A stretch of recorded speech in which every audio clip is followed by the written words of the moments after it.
नमस्कार, मैं हूं श्रीनारायण तिवारी और आप देख रहे हैं नेशनल न्यूज। जैसे जैसे ईडी की जांच आगे बढ़ रही है, महाराष्ट्र विकास आघाड़ी सरकार के तीनों दलों में दरारें पड़ती जा रही हैं। पड़ी हुई दरारों में वृद्धि होती दिख रही है।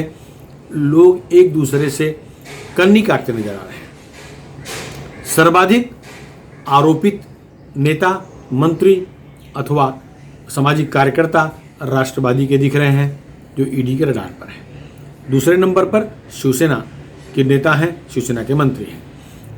ईडी हवा में जांच नहीं करती। ईडी के पास जब तक पर्याप्त मात्रा में प्रमाण नहीं होता, वो हाथ नहीं डालते। अनिल देशमुख का उदाहरण सामने है। अनिल देशमुख महाराष्ट्र के गृह मंत्री थे। उनके बचाव में खुद राष्ट्रवादी कांग्रेस पार्टी के सर्वेसर्वा शरद पवार खड़े थे। दो बार दिल्ली में प्रेस कॉन्फ्रेंस लेकर के उन्हें निर्दोष बताए। भागते रहे लेकिन नहीं बच पाए, गिरफ्तार हो गए। गिरफ्तार हुए तो महीनों हो गया, कई महीने बीत गए, उनकी जमानत नहीं हो रही है। कहने का तात्पर्य, जो ईडी ने प्रमाण दिया है, जो ईडी ने प्रूफ न्यायालय को दिया है, वो इतने पुख्ता हैं, इतने दमदार हैं कि न्यायालय इन्हें बेल नहीं दे पा रहा है। मतलब ईडी के पास जो डॉक्यूमेंट हैं वो सब सक्षम हैं कि आरोपी जेल में रहें, आरोपी सजा पा जाए। अनिल देशमुख शुरू में अपने को निर्दोष कह रहे थे। खुद शरद पवार उन्हें निर्दोष बता रहे थे, लेकिन जब पकड़े गए तो बाहर आज तक नहीं आ पाए। बीमारी के बहाना या जो भी बहाना लिए, लेकिन वो काम नहीं आया। अनिल देशमुख अपने को निर्दोष बता रहे थे, लेकिन उनके ऊपर आरोप मढ़ा था। वो मुंबई के पुलिस कमिश्नर रहे, परमवीर सिंह ने मढ़ा था।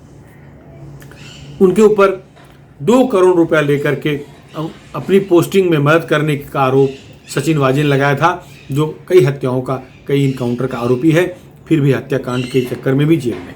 100 करोड़ रुपए वसूल करके महीने में देने का टारगेट अनिल देशमुख ने सचिन वाजे को टारगेट दिया था। यह मुद्दा आप जान रहे हैं। ये तो हो गया कि आईपीएस का मामला, जिसने अनिल देशमुख पर आरोप लगाया, वो परमवीर सिंह हुए। अब एक आईएएस भी लगा रहा है, जो एसीएस होम रह चुके हैं, सीताराम कुंटे, जो महाराष्ट्र के चीफ सेक्रेटरी भी रहे हैं, इसी महाविकास आघाड़ी सरकार के मुख्य सचिव रहे हैं। उनका भी कहना है, उन्होंने भी ईडी की जांच में कहा है कि पुलिस अधिकारियों के तबादले में जो धांधलियां हुई हैं, जो उसके आरोप लगे हैं, उनको वह सूची अनिल देशमुख दिया करते थे। अनिल देशमुख तरफ सूची उनके पास आती थी, वह फिर सूची आगे मुख्यमंत्री कार्यालय की तरफ भेज जाती थी। मुख्यमंत्री का डायरेक्ट कोई रोल नहीं होता, वो एक फॉर्मेलिटी है आईपीएस का ट्रांसफर का, तो वहाँ जाती थी। लेकिन आईपीएस की पोस्टिंग और ट्रांसफरिंग में भारी घोटाला होता था।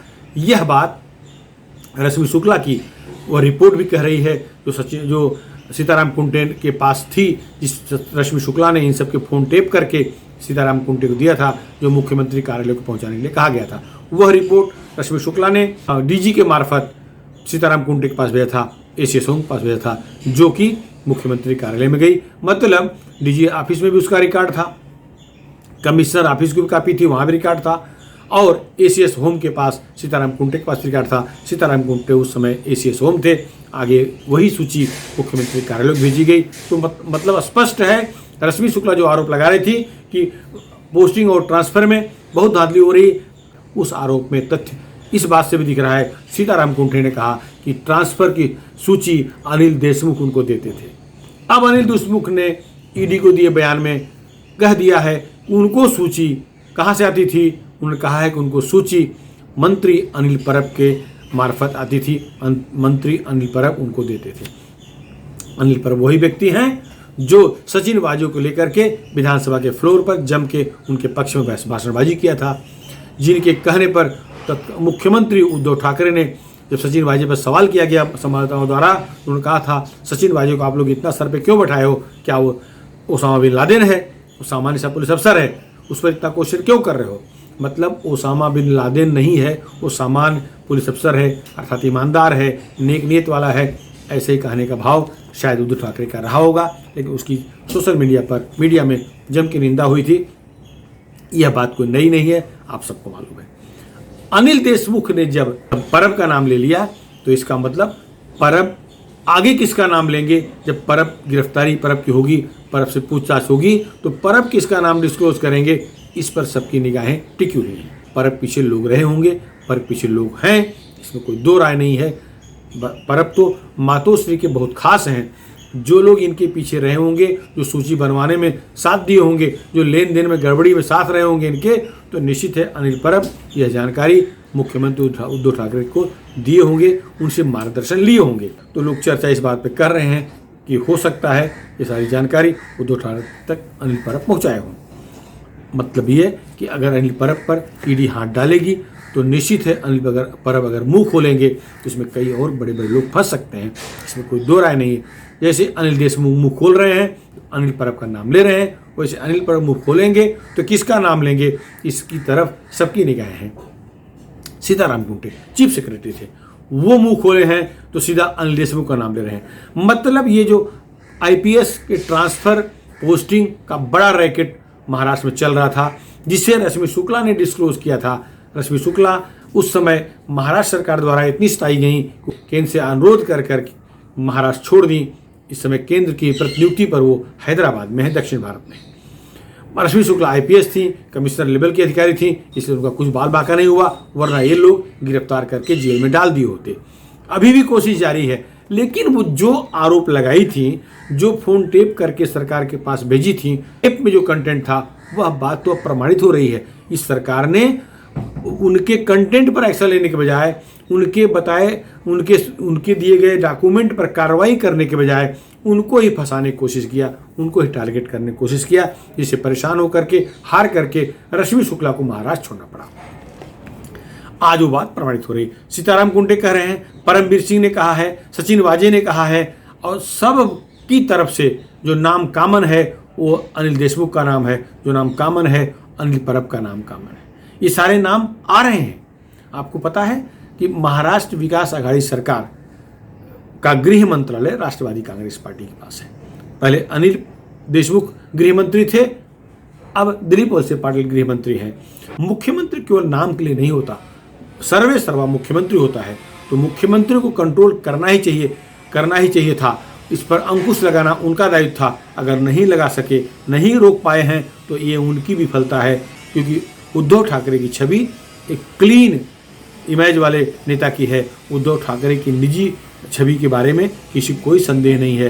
भाजपा के नेता भी ये मानते हैं कि वो एक क्लीन नेचर वाले, स्पष्ट विचारधारा वाले व्यक्ति हैं, उनको फंसाया गया। यही बात तो सब कह रहे हैं। राष्ट्रवादी सर्वाधिक मलाईदार मंत्रालय लेके अपने पास रखी हुई है और मलाई चूस रही है, मलाई निगल रही है। आरोप किस पे लग रहा है? आरोप शिवसेना के मुताबिक ज़्यादा लग रहा है। अनिल परब तक भी जांच आएगी, आने में कोई देरी नहीं है। यह अलग बात है कि केंद्रीय जांच एजेंसियां आनन फानन में हाथ नहीं डालती, जिस तरह की महाराष्ट्र की पुलिस, महाराष्ट्र गृह मंत्रालय हाथ डाल देता है और बाद में वो पछताता है, कोर्ट से उसको थप्पड़ मिलता है। ऐसा हाथ केंद्रीय जांच एजेंसियां नहीं डालेंगी। लेकिन देर सबेर, जैसे अनिल देशमुख को घूमने दिया गया और गिरफ्तार कर लिया गया, वैसे देर सवेर ये उम्मीद दिख रही है अनिल परब भी जांच एजेंसियों के रडार पर हैं, तो देर सवेर इनका भी वही हश्र होने वाला है जो अनिल देशमुख का हुआ। सचिन वाजे की गिरफ्तारी लगभग 10-11 महीने हो गए, अभी आज तक उसको बेल नहीं मिला है। और जो लोग गिरफ्तार हुए, प्रदीप शर्मा आज, उनको भी बेल नहीं मिला है, अनिल देशमुख को बेल नहीं मिला है। तो क्या इस तरह के धांधली में अगर परब गिरफ्तार होते हैं, क्या इन्हें तत्काल बेल मिल पाएगा? ऐसा तो मुझे नहीं लग रहा है। मामला गंभीर है। जांच एजेंसियां अपने स्तर पर खूब जांच कर रही हैं, बहुत सारे डॉक्यूमेंट उनको मिल चुके हैं। अब जब डॉक्यूमेंट किरीट सोमैया के पास आ सकता है, तो डॉक्यूमेंट जांच एजेंसियों के पास नहीं होगा, ऐसा कह पाना मुश्किल है। अब देखना यह है कि ईडी अनिल देशमुख पर हाथ तो डाल चुकी है, अनिल परब पर कब हाथ डालती है। फिलहाल इस मुद्दे पर इतना ही।